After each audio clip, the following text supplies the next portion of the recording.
नाशिक खबर न्यूज, जनतेचे हक्काचे व्यासपीठ।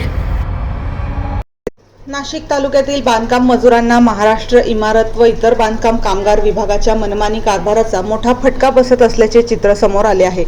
सातपूर येथील श्रमिक नगर मधील गृहोपयोगी वस्तू संच गोडाऊन मागील 15 एप्रिल 2026 पासून बंद असल्यामुळे अनेक मजूर रिकाम्या हाताने परत जात आहेत। शासनाकडून बांधकाम मजुरांसाठी विविध कल्याणकारी योजना राबवण्यात येत आहेत।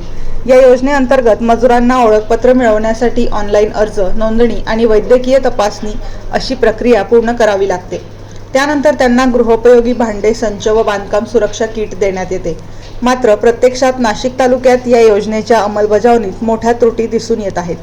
ऑनलाईन पद्धतीने मजुरांना ठराविक तारखा दिल्या जातात, मात्र गोडाऊन बंद असल्याची कोणतीही पूर्वकल्पना दिली जात नाही।